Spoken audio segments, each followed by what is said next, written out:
Bonjour à tous et à tous, bienvenue sur la chaîne Phenomenal Catch et on se retrouve aujourd'hui pour les résultats de WWE Elimination Chamber qui s'est déroulé le 1er mars 2025 à Toronto au Canada. Et putain quel show on a eu! Moi qui pensais qu'on allait plutôt très vite oublier ce show, bah au final je pense que c'est un des shows qui aura le plus marqué l'histoire du catch de ces dernières années. Mais je pense pas que c'est forcément pour la qualité de ces matchs. Et donc du coup, sans plus attendre, on va commencer avec le premier match. Et le premier match de la soirée, c'était le Elimination Chamber match féminin, dont les participantes étaient Alexa Bliss, Liv Morgan, Bianca Belair, Roxanne Perez, Bayley et Naomi. Les deux premières catcheuses qui étaient sur le ring étaient Liv Morgan et Naomi, sauf que juste avant que le match commence, on a Jade Cargill qui a fait son retour et qui a massacré Naomi. Beaucoup de gens pensent du coup que c'est Naomi qui l'a forcément attaqué. Et moi je pense pas trop. Je pense que c'est en vérité Bianca Belair et qu'elle s'est servi, qu'elle va faire accuser du coup à tort Naomi. Mais bon, quand même content de voir Jade Cargill qui a du coup déglingué Naomi. Et finalement du coup Naomi a été déclarée inapte à catcher du coup dans l'Elimination Chamber.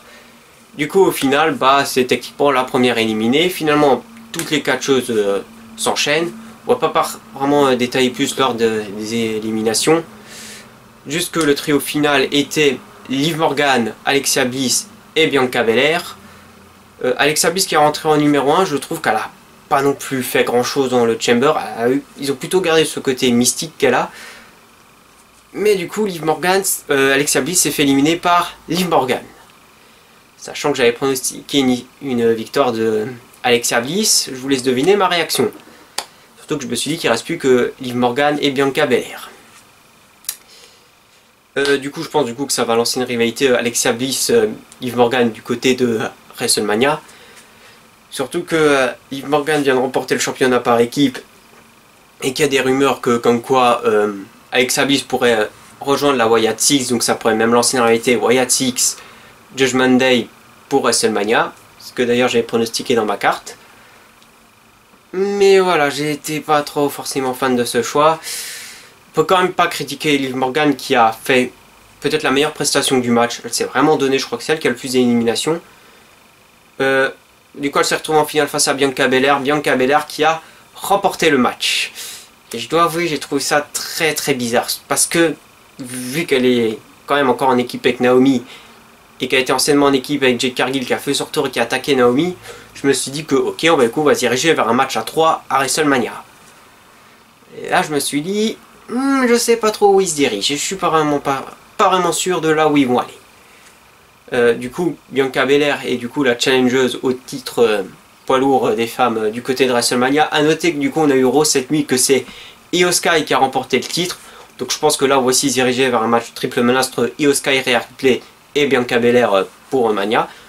Pour le coup, je suis quand même preneur de cette affiche.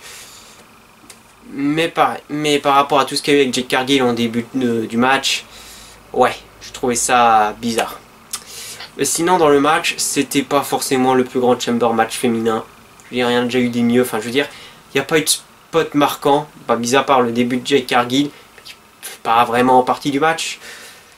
Donc ouais, assez déçu quand même de ce match. Plutôt surpris de la victoire. À voir si c'est une bonne idée d'avoir fait gagner Bianca Belair, ça, il n'y a que le temps qui nous le dira. Donc voilà, match suivant. Le match suivant, c'était du coup le match par équipe entre Trish Stratus et Tiffany Stratton contre Nia Jax et Candice LeRae.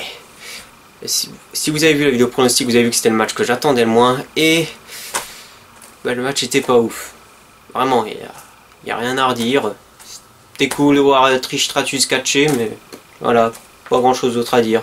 Victoire des Faces, c'était plutôt logique pour construire Tiffany Stratton contre Charlotte Flair. Il n'y a pas eu d'intervention de Charlotte Flair, j'aurais espéré, mais au final non. Voilà, rien à dire. Déçu de ce match, mais en même temps j'en attendais rien. Match suivant. Le match suivant, c'était le match entre Kevin Owens et Sami Zayn dans un Unsection match. Et je dois dire qu'on a sûrement eu le match de la soirée. Déjà, on a eu une super rivalité entre Kevin Owens et Sami Zayn, même du fait que voilà, ils ont été rivaux à NXT, qu'après ils sont encore foutus sur la gueule sur le roster principal, qui se sont plusieurs fois alliés, et là, le fait que Kevin Owens est devenu certainement un des top heels de la compagnie avec The Rock, du fait que voilà, Sami Zayn il avait pu céder Roman Reigns qu'autre chose ces derniers mois. Du coup la rivalité était parfaite, Kevin Owens sortait d'une super rivalité et d'un super match face à Cody Rhodes. Donc j'attendais ce match et je dois dire qu'on n'a pas du tout été déçus. En plus, très vite ils sont allés à l'extérieur du ring pour se battre au niveau du public, ils sont allés se foutre sur la gueule dans des escaliers où ils ont utilisé des poubelles. Ensuite ils sont allés au niveau des tables, Sami Zayn a fait passer Kevin Owens à travers les tables. Ensuite ils sont revenus vers le ring où Zayn a ressorti les tables et cette fois-ci c'est Owens qui a fait passer Zayn à travers des tables. Après ils ont sorti des chaises, ils se sont mis sur la gueule. C'était super. Au bout d'un moment on a eu du coup Zayn et Owens qui sont portés plusieurs prises à travers plusieurs chaises, notamment sur la nuque. C'était ultra impressionnant. On a eu Sami Zayn qui a tenté de porter un low kick à Kevin Owens, qui l'a esquivé. Et finalement il a tapé l'arbitre. Alors Owens en a profité pour mettre un stunner. Mais vu que l'arbitre était KO, c'est un autre arbitre, qui en plus c'est Charles Robinson, qui est venu pour faire le décompte. Sauf qu'il n'a pas compté assez vite. Alors Owens a porté une grosse corde à linge à Charles Robinson. C'était super. Et on avait vraiment ce côté un peu extrême. Mais vraiment, au moment où après Zayn allait chercher une chaise avec des barbelés, j'étais ultra heureux. Je m'attendais pas à ce qu'ils utilisent ça quand même. Mais ouais, très content. Surtout qu'après on a Owens qui s'est pris la tête dedans. Alors Owens n'a malheureusement pas saigné. J'aurais espéré voir du sang dans ce match, mais on n'en a pas eu. C'était très dommage. Mais bon. On a eu ensuite Zayn qui a porté, si je ne me trompe pas, une powerbomb sur Kevin Owens aussi à travers la chaise des barbelés. C'était ultra impressionnant. On a eu, j'avais très peur qu'on ait juste Kevin Owens en fait qui détruit Zayn. Zayn s'est bien défendu. Il a eu plusieurs fois des moments où il a dominé le match. Owens a aussi eu des moments où il a dominé le match. Et à la fin du match, en fait, tout simplement, Owens et Zayn se sont battus à nouveau à l'extérieur du ring. Et Owens a porté 2 fois la powerbomb sur les côtés du ring, ce qu'il avait souvent fait. D'ailleurs, il l'avait déjà fait à Sami Zayn à NXT lors de ses débuts. C'est même là que la rivalité est partie. Et donc du coup, Owens a profité pour emmener Zayn sur le ring et pour gagner le match. Pour moi, c'était ce qu'il fallait. Il fallait que Owens ait quand même une victoire parce que bon, il a quand même perdu face à Cody Rhodes. Zayn, je me fais pas trop de soucis. On se doute bien qu'il va se lancer en rivalité face à Karrion Kross du côté de WrestleMania. Et puis victoire d'Owens. Et pour moi, c'était mérité et c'était un super match. Et à la fin du match, on a eu du coup Kevin Owens qui a continué à s'attaquer après Sami Zayn. Et au final, on a eu le retour de Randy Orton. Je pensais pas qu'il allait faire son retour à Chamber, je pensais plutôt au SmackDown d'après. Mais grosse pop pour Randy Orton. En plus, il fait son retour avec son gilet sans manche. Il l'avait pas en fait quand il avait fait son retour au Wargames 2023. Du coup, je trouvais ça. Moi, je suis très content du coup qu'il a à nouveau son petit gilet. Et bon, c'est pas le sujet. Et donc, du coup, il est monté sur le ring pour porter un RKO à Kevin Owens. Et il allait lui porter le fameux Punk Kick qui était un des plus gros finishes dévastateurs que Orton avait. Au final, la sécu est intervenue juste avant qu'il lui porte le Punk Kick. Et au final, Orton a porté plein de RKO à la sécurité et tout le monde était content. Du coup, je pense clairement, on va se diriger vers un match entre Orton et Owens à Mania. Et moi, je dis oui. Voilà, tout simplement. Donc, voilà, très content du retour de Randy Orton. Et donc du coup, on se retrouve déjà pour le main event de la soirée. C'était le Elimination Chamber match masculin qui comprenait Drew McIntyre, John Cena, CM Punk, Damian Priest, Logan Paul et Seth Rollins.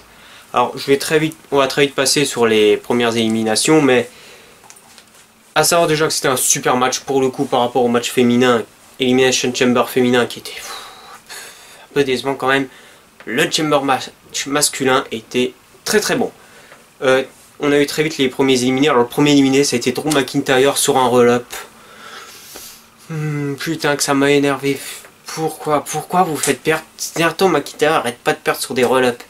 Je sais pas ce qu'ils essaient de faire, mais en ce moment avec McIntyre, j'ai l'impression que la WWE lui chie à la gueule. Alors que le mec c'est un des top visages de la compagnie. Je sais pas. J'ai l'impression que WWE s'est dit oui on va le faire chier. En tout cas, c'était un roll-up de Damien Priest. C'est clair et net que maintenant on va se diriger entre un match entre McIntyre et Priest pour Mania. Oui et non. Ils ont eu un très bon match à Clash of the Castle, qui aurait pu être bien si surtout le public s'était mieux investi, mais bon, ça c'est une autre histoire. Mais là, c'est vraiment genre, ah, on n'a pas de match pour McIntyre, on n'a pas de match pour Damien Priest. Allez hop, ils vont s'affronter à Mania. Ouais. Surtout que McIntyre était revenu en disant qu'il voulait casser la gueule à tous les membres de aux membres de la Bloodline et même aux anciens membres. Ouais, j'ai l'impression que McIntyre il est tombé bien bas. Mais n'empêche, en plus McIntyre, quand il se fait éliminer, Punk était même pas encore rentré, donc il n'y avait pas encore eu tous les membres dans le Chamber match. C'était très dommage. McIntyre en a profité du coup pour mettre un Claymore kick à Damien Priest. Et Logan Paul en a profité pour l'éliminer. Logan Paul qui s'est lui-même fait éliminer par CM Punk. Et du coup on s'est retrouvé avec les 3 derniers catcheurs, Seth Rollins, CM Punk et John Cena. Alors très vite Punk et Cena se sont unis pour aller envoyer valdinguer Seth Rollins. Et très vite on s'est retrouvé face à un CM Punk, John Cena. Je pensais jamais revoir un jour ça, surtout CM Punk, John Cena en 2025. Voilà, avec le fait que CM Punk s'était barré la WWE, tout ça. J'étais trop content, honnêtement. Voilà, en tant que gamin de la génération Catch Attack, voilà, j'étais aux anges. On se souvient tous de leur rivalité légendaire en 2011 avec leur match encore plus légendaire à Money in the Bank. On était heureux, les mecs se sont mis sur la gueule jusqu'à que Seth Rollins est intervenu pour attaquer du coup Cena en priorité et l'envoyer valdinguer dans une des cellules. Il s'est remis à se foutre sur la gueule avec CM Punk dans le ring. Finalement, John Cena est venu porter son Attitude Adjustment et CM Punk avait enchaîné avec son GTS. Ou non, je crois que c'était plutôt d'abord Punk qui a porté le finish et ensuite John Cena le sien. Et Punk en a profité pour éliminer Rollins. Et on s'est retrouvé du coup en finale avec Cena versus Punk. Du coup, je pensais quand même que ça allait être la finale du Rumble match. Au final, on l'a Elimination Chamber. C'était trop bien. Vraiment, les deux ultra bien catchés. Seth Rollins a aussi super bien catché pendant le match. Faut quand même le préciser. Et au final, Seth Rollins qui était encore finalement dans la cellule, on a profité pour porter un stomp un Punk. Et assez bizarrement, Cena en a profité pour porter sa prise de soumission et finalement gagner le match. C'était très très chelou ça quand même. Et donc du coup, victoire de John Cena qui va se diriger vers le main event de WrestleMania, qui sera son dernier main event de WrestleMania. C'est d'ailleurs le dernier match de Cena à Elimination Chamber. Ça fait quand même bizarre de se dire que voilà, on est en train de faire la dernière année de John Cena. Mais bon voilà. Concernant le match, on a eu un super match avec pas mal de bons spots. On a eu un super ciseau de tête de Damien Priest sur McIntyre. J'avais adoré ce moment. Comme dit, on a eu Seth Rollins qui a fait passer Cena à travers une cellule. Non, c'était un bon match. On a eu plusieurs rivalités du coup qui ont continué du coup Priest McIntyre pour WrestleMania. Punk, Seth Rollins, voilà, ils sont à nouveau foutus sur la gueule.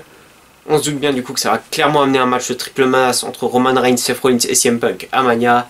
Et du coup Cena qui a gagné le droit à affronter Cody Rhodes pour WrestleMania. Il n'y a que Logan Paul. Je vois pas où il pourrait se diriger. Même si je pense que on va sûrement avoir Bron Breakker qui va défendre son titre dans un leader match avec plusieurs catcheurs comme Penta, AJ Styles, tout ça. Et vu que Logan Paul est à Raw, je pense qu'ils vont le mettre dans ce match. Mais voilà, super match. C'était pas le meilleur Elimination Chamber match, mais vraiment très bon match, à part l'élimination de McIntyre. John Cena qui remporte, c'était le bon choix. En plus une finale avec CM Punk, voilà. C'était parfait. Et donc du coup maintenant, il faut qu'on parle de l'après-match. Cena du coup célèbre sa victoire. Et finalement, Cody Rhodes intervient déjà pour le féliciter, mais surtout pour donner sa réponse à The Rock. The Rock qui intervient avec Travis Scott. Et d'ailleurs, je supporte plus, depuis qu'ils ont signé chez Netflix, il y a des rappeurs de partout. Je veux dire, ça sert à rien. Travis Scott a servi à rien. On sait que c'est lui qui fait le thème de WrestleMania 41. Je veux dire, on en a marre. Le seul rappeur qu'on veut voir revenir, c'est Bad Bunny. Et il revient pas. Voilà. Petit coup de gueule, voilà. Travis Scott, voilà, ça sert à rien, franchement. Il a servi à rien dans le segment. Donc on va faire comme s'il n'était pas là. Mais donc du coup, The Rock intervient et donc réclame du coup la réponse de Cody Rhodes, c'est oui ou non, il veut devenir son champion. Sauf que Cody Rhodes lui dit que son âme ne lui appartient plus, mais appartient aux fans de catch, et du coup il lâche un magnifique Go Fuck Yourself à The Rock. Là je me suis dit clairement, le heel turn n'est pas pour tout de suite. À ce moment-là je me dis encore qu'il risque de tourner heel plutôt du côté de WrestleMania. Cena explose de joie et chope Cody dans ses bras. À ce moment-là je me suis dit que The Rock va à mon avis les attaquer les deux en même temps, et du coup que ça va lancer un match triple menace. Sauf que là on a The Rock qui fait le même signe qu'il a fait à Bad Blood, sauf que là au lieu de faire 3 il fait 2. Et là le visage de Cena change, et là Cena porte un low blow à Cody Rhodes. Et je me dis que j'ai quand même bien fait de lancer cette chaîne il y a quelques mois, parce que du coup je peux commenter le heel turn de John Cena. Et sans déconner, j'arrive toujours pas à me dire que John Cena a fait un heel turn. Il a été heel au début de sa carrière, mais depuis 2004 ou 2003, le mec est gentil, il est face, il est devenu le visage de la compagnie. Alors je vous explique pas dans l'état où j'étais, parce que quand je suis découvert le catch, j'étais pas forcément fan de John Cena, et j'ai toujours espéré un potentiel heel turn de Cena. Bon, avec le temps, j'y croyais plus, hein. Mais quand même, on est en 2025 et John Cena a fait un heel turn. Je pense que c'est littéralement le plus grand heel turn de tous les temps. Alors qu'on a eu des heel turns magnifiques. On a eu Hulk Hogan du côté de la WCW quand il avait rejoint Scott Hall et Kevin Nash pour former la NWO. On a eu un autre grand heel turn quand Stone Cold Steve Austin avait rejoint Vince McMahon à WrestleMania 17 contre The Rock justement. C'était assez marrant. Mais là, John Cena qui fait un heel turn, c'est littéralement le plus grand heel turn de l'histoire. J'ai pas honte de le dire. C'est même plus que celui d'Hogan ou que de Steve Austin. Je pense pas qu'il va rester heel par contre tout le long de l'année, parce que comme dit, sa tournée d'adieu. Je pense qu'il va juste rester heel au moins jusqu'à WrestleMania. Un peu comme la rivalité entre Michaels et Hulk Hogan à SummerSlam 2005, où Michaels avait tourné heel, mais très vite après le match il était redevenu face. Et honnêtement, j'étais sur le cul quand Cena a fait son heel turn. Comme dit, je pense pas que ça a duré toute l'année, mais j'espère qu'il y aura quand même une nouvelle tenue, un nouveau changement. Mais là, on pensait tous que Cody Rhodes allait faire un heel turn, mais alors là, Cena qui fait un heel turn, personne l'a vu venir. En plus, en compagnie de The Rock, je trouvais ça très stylé. Ça va peut-être lancer un nouveau clan aussi des anciens catcheurs qui deviennent heel. Je trouverais ça trop stylé. Mais voilà, on était très hypé par rapport quand même à un match entre Cody et Cena. On savait que Cody va devenir heel et ça va donner un gros match à Mania. Mais là, avec Cena qui est devenu heel, le match entre Cody et Cena, poum, c'est devenu l'affiche de rêve pour WrestleMania. Voilà, je sais pas quoi dire d'autre. Cena a tourné heel. C'est tout du coup pour cette review de Elimination Chamber 2025. La prochaine vidéo pronostic du coup ce sera WrestleMania, j'ai ultra hâte. On parlera vite fait aussi également de NXT Roadblock et Stand Deliver, mais du coup ça sera du côté des shorts. Si ça vous a plu, abonnez-vous, likez, commentez, partagez, et moi je vous dis à bientôt pour de nouvelles vidéos. Ciao.